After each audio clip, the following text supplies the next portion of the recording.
So right now, there's a very robust conversation happening nationally around police brutality, racial profiling, and these different kinds of questions of how the state engages with people of African descent in the United States. And this conversation has been predominated in many ways by violence against Black men and boys, or even looking internally and thinking about intracommunal violence. So looking at Black men and boys who have violent associations with one another. What gets overlooked quite often in this is Black women and girls. So police brutality, racial profiling, sexual violence, Black women who are dying in police custody, someone like a Sandra Bland that became a really popular national topic. So thinking about what this looks like post-2000 in the 21st century, to think about the state as an arbiter in certain ways of violence against Black women.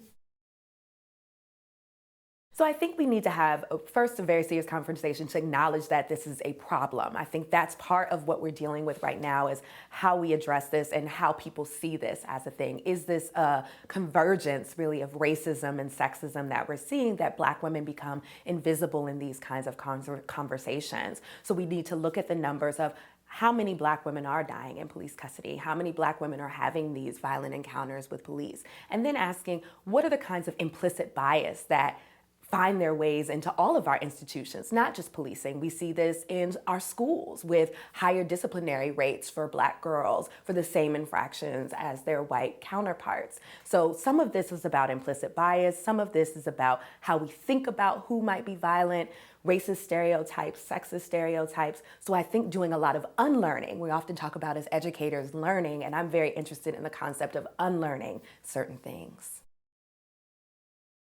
In 2008 and 2012, we saw how many celebrities and pop culture artists were really associated with different campaigns, were coming out, talking about this, trying to encourage young people to vote. Well, I think also in this very highly charged political moment, you see a lot of pop culture artists, be it Beyonce, maybe a rapper like Kendrick Lamar, or even someone more recently like Chance the Rapper, doing work that has these very clear political themes, whether that's embracing African American culture in particular ways, or someone like Beyonce, and really making an album that centers around Black womanhood in a moment where these questions about are Black women being recognized, their labor, violence against them, all of these questions, making a project that's centered in that way, or Kendrick Lamar making a project which addresses police brutality and racial profiling, or Janelle Monáe, or any number of artists who are really taking that route in their music, or artists who are canceling shows in states like North Carolina because of very, very controversial bills like HB2.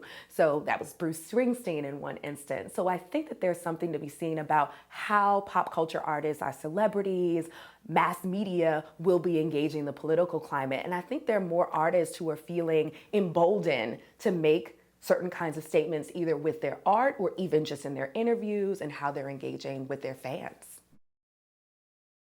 One of the things that concerns me right now, even if I think about it in terms of the political climate right now, is the very real thing of poverty that's happening right now, and what that looks like. What we're told, you know, the average family is supposed to earn less than $52,000 a year, which seems almost untenable to me to think about families surviving on that. But we often hear conversation about restoring the middle class, or the housing crisis, or these things that are very much so attached to a kind of middle class, upper middle class, and elite class politics.